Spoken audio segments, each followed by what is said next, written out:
Le sommet des leaders de la finance, ça continue pour l'édition 2023. J'ai le plaisir d'accueillir Jérémy Arnaud. Bonjour, Bonjour Jérémy, tu es Business Development Manager au sein d'Esker. tout à fait, Voilà, Esker, acteur fameux, éditeur français avec un reach mondial au service des CFO c'est ça, depuis 37 ans. depuis 37 ans. Les 40 ans Approche, approchent à grands pas. voilà. Tenez-vous informés, je pense qu'il y aura de la communication là-dessus. Voilà, on viendra tous à Lyon avec plaisir. Voilà, tu accompagnes une quarantaine de comptes importants pour le compte d'Esker.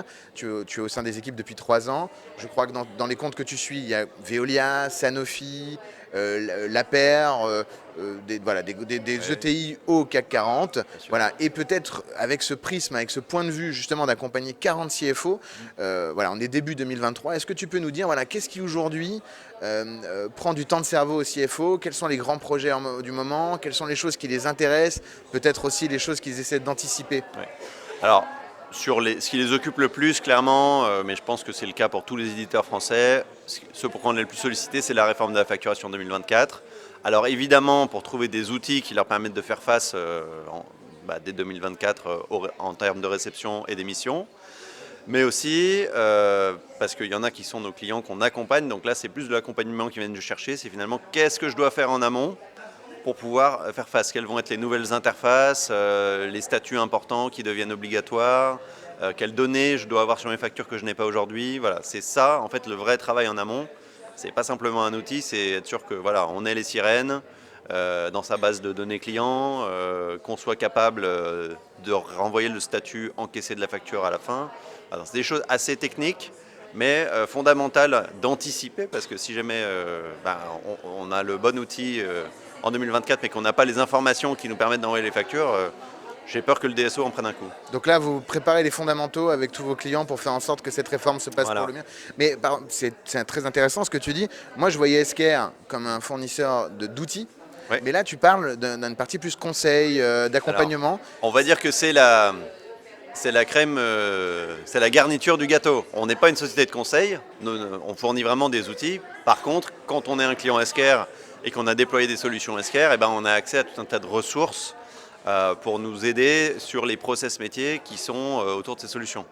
Voilà. Alors parfois ça passe, si c'est vraiment du conseil qu'on cherche, on travaille avec tous les Big Four, on est capable Des intégrateurs. voilà, Voilà. de proposer des gens qui sont spécialisés dans le conseil, mais c'est de notre responsabilité, Esker, de pouvoir apporter le conseil qui va autour de la solution qu'on propose. Parfait. Donc, on se pose toujours la question au moment où on achète une solution. La solution paraît belle sur le papier, mais Voilà. l'installer, l'implémenter et runner derrière la solution, Ouais. c'est un sujet. Ouais. Chez vous, c'en est pas un. C'est ça. Optimiser la façon dont on la run, parce qu'on peut la runner, ça peut bien marcher, mais un groupe, c'est un organisme, ça évolue, et donc les besoins, les KPI peuvent évoluer, et donc on a des gens chez Esker qui sont là à votre disposition pour vous aider à faire évoluer votre pilotage du process qui est géré par l'outil. Quel est le projet ou le client avec lequel tu as pu collaborer sur ces 3 dernières années, voilà, qui pourrait te venir en tête à un moment de fierté peut-être pour toi et pour tes équipes? Je pense au groupe Aegis, sur lequel on a fait un très gros travail en 2022 sur le déploiement d'un outil Procure-to-Pay complet, avec des partenaires comme EPSA, comme Altares, qui viennent aussi dans cette suite d'outils. Et ça fait très longtemps qu'Aegis essaie de se doter d'un outil. Ils ont un process qui est très particulier de par leur métier d'ingénierie, beaucoup de sous-traitance à paiement direct, beaucoup de choses un petit peu compliquées à gérer comme ça.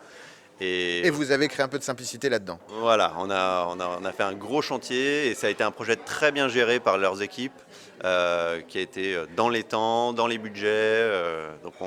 Belle réussite sur 2020. Parfait. Et on salue Olivier Gouiran et toutes ses équipes, du coup, Olivier d'ailleurs qui sera au sommet des leaders de la finance tout à l'heure. Merci beaucoup, très bonne journée et à très bientôt Jérémy. Merci.